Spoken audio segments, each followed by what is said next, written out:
Hello दोस्तों, मेरी मध्य एक बार फिर से आप सभी लोगों का अपने यूट्यूब चैनल पर स्वागत करता हूं। और दोस्तों, आज की इस वीडियो में यूपी टेट पर्यावरण अध्ययन संबंधित बहुत ही महत्वपूर्ण 30 प्रश्न जो आपकी परीक्षा की दृष्टि से काफ़ी महत्वपूर्ण होने वाली है।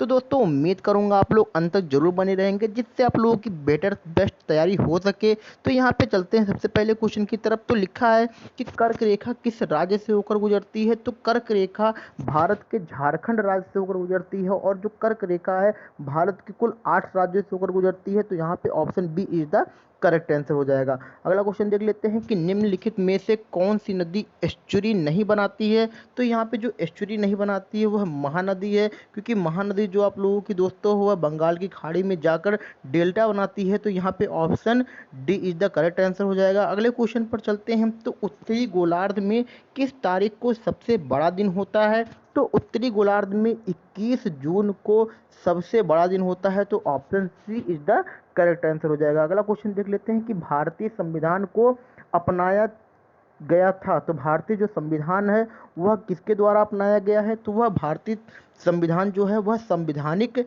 सभा द्वारा अपनाया गया था, जो आप लोगों की 26 नवंबर 1949 को पूरी तरीके से लागू की गई थी। तो यहाँ पे option A is the correct answer हो जाएगा। अगला क्वेश्चन देख लेते हैं कि निम्नलिखित में से कौन सा एक चिंतक लोक प्रशासन तथा निजी प्रशासन से समानताओं का समर्थक है। तो यहाँ पे जो आपका ऑप्शन हो जाएगा D is the correct answer हो जाएगा। हेनरी फेयोल जो हैं इन्होंने ही बताया था कि लोक प्रशासन और निजी प्रशासन समानताओं का समर्थक है। अगला क्वेश्चन देख लेते हैं 126 नंबर कि निम्नलिखित में से कौन भारतीय गणतंत्र का प्रमुख है। तो जो यहाँ पे आप लोगों को पता होना चाहिए कि दोस्तों जो भारतीय गणतंत्र का प्रमुख होता है वह भारत का राष्ट्रपति होता है, और यहाँ पे option A is the correct answer हो जाएगा। अगला क्वेश्चन देख लेते हैं कि लोक निधि का अभिभावक किसे कहा जाता है। तो जो लोक निधि होते हैं उनका जो अभिभावक कहा जाता है वह नियंत्रक एवं महालेखा परीक्षक को कहा जाता है, क्योंकि जो नियंत्रक एवं महालेखा परीक्षक होते हैं वह संघ एवं राज्य में लोक निधियों से सभी आय और व्यय के बारे में गणना करते हैं। अगला क्वेश्चन देख लेते हैं 128 नंबर पर कि भारतीय संविधान के किस अनुच्छेद के तहत वर्ष 1993 में राष्ट्रपति द्वारा मानवाधिकार संरक्षण अध्यादेश जारी किया गया था। तो जो जारी किया गया था वह अनुच्छेद 123 के अंतर्गत किया गया था। तो option A is the correct answer हो जाएगा। अगला क्वेश्चन देख लेते हैं कि पंचायती राज का प्रधान लक्ष्य होता है।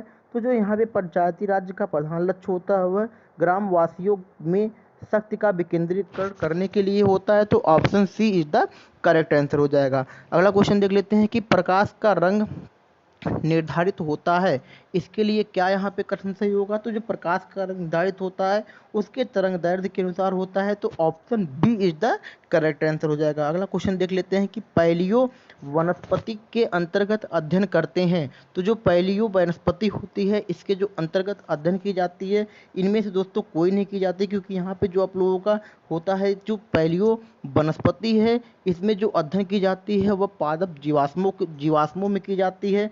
तो यहाँ पे जो पादप जीवाश्म दी नहीं गई है ऑप्शन में, तो यहाँ पे option is the D correct answer हो जाएगा। अगला क्वेश्चन देख लेते हैं कि कपास का प्रमुख घटक है।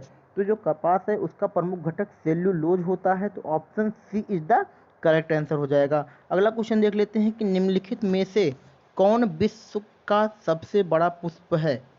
तो जो यहाँ पे सबसे बड़ा पुष्प है वह रैफलेशिया है। तो option C is the correct answer हो जाएगा। अगला क्वेश्चन देख लेते हैं यहाँ पे 134 नंबर पर फलियां अत्यधिक पौष्टिक होती हैं क्योंकि उनमें प्रचुर मात्रा में होता है। तो जो फलियां होती हैं उनमें प्रचुर मात्रा में क्या होता है। तो प्रचुर मात्रा में तेल पाई जाती है, इस वजह से उनमें प्रचुर मात्रा में पौष्टिक आहार होता है। अगला क्वेश्चन देख लेते हैं 135 नंबर पर कि वह राष्ट्रीय पर्यावरण अभियांत्रिकी शोध संस्थान NEERI स्थित है। तो यह जो कहाँ पर स्थित है, तो यह नागपुर में स्थित है। तो option C is the correct answer हो जाएगा। अगला क्वेश्चन देख लेते हैं कि पारिस्थितिकी तंत्र के जैविक घटकों में कौन उत्पादक घटक है। तो यहाँ पे जो उत्पादक घटक है वह कौन से हैं, तो हरे पेड़ पौधे हैं। Option D is the correct answer हो जाएगा। अगला क्वेश्चन देख लेते हैं कि निम्नलिखित में से कौन सा कारक जैव विविधता के ह्रास के लिए सर्वाधिक महत्वपूर्ण कारक है। तो जो जैव विविधता है उसके लिए सर्वाधिक जो महत्वपूर्ण कारक है वह प्राकृतिक वास का विनाश है। तो option C is the correct answer हो जाएगा। अगला क्वेश्चन देख लेते हैं 129 नंबर के जलवायु परिवर्तन पर संयुक्त राष्ट्र का सम्मेलन COP26 का आयोजन कहाँ प्रस्तावित हुआ था। तो जो COP26 है इसका आयोजन प्रस्तावित किया गया था वह ग्लासगो में किया गया था। तो option D is the correct answer हो जाएगा। अगला क्वेश्चन देख लेते हैं, यहाँ पे लिखा है 139 नंबर पर कि वैज्ञानिकों की निम्न टीमों में किसने सर्वप्रथम अंटार्कटिका के ऊपर ओजोन छिद्र का पता लगाया था। तो वह ब्रिटिश टीम ने लगाया था। Option D is the correct answer हो जाएगा। अगला क्वेश्चन देख लेते हैं 140 नंबर पर कि national bureau of plant genetic resources स्थित है। तो यह कहाँ पर स्थित है। तो यह जो है नई दिल्ली में स्थित है। तो option A is the correct answer हो जाएगा। अगला क्वेश्चन देख लेते हैं कि यूनेस्को द्वारा man and biosphere programme MAB की शुरुआत की थी तो वह किस सन में की गई थी। तो वह 1971 में की गई थी। तो option B is the correct answer हो जाएगा। अगला क्वेश्चन देख लेते हैं 142 कि तमिलनाडु का पश्चिमी बिहार अवस्थित है या फिर स्थित है वह किस जगह पर है।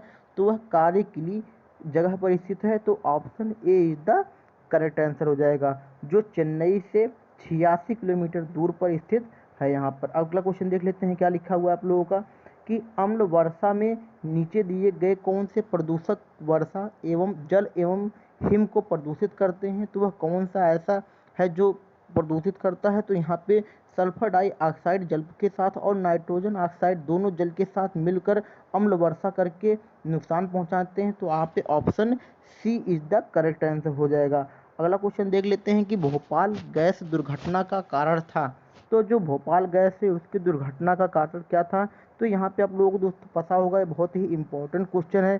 तो यहाँ पे option A is the correct answer हो जाएगा, मिथाइल आइसोसाइनाइड का रिसाव। अगला क्वेश्चन देख लेते हैं, हींग निम्नलिखित किस कुल के पौधों से प्राप्त की जाती है। तो जो हींग होती है दोस्तों वह अम्बेलिफेरी से प्राप्त की जाती है। तो यहाँ पे option A is the correct answer हो जाएगा। अगला क्वेश्चन देख लेते हैं 146 कि फरवरी 2021 में कौन सा राज्य ई कैबिनेट प्रणाली लागू करने वाला देश का पहला राज्य बना था। तो देश का जो पहला राज्य बना था वह हिमाचल प्रदेश बना था। Option B is the correct answer हो जाएगा। अगला क्वेश्चन देख लेते हैं यहाँ पे कि विश्व दलहन दिवस कब मनाया जाता है। तो विश्व दलहन दिवस जो मनाया जाता है वह 10 फरवरी को मनाया जाता है हर वर्ष।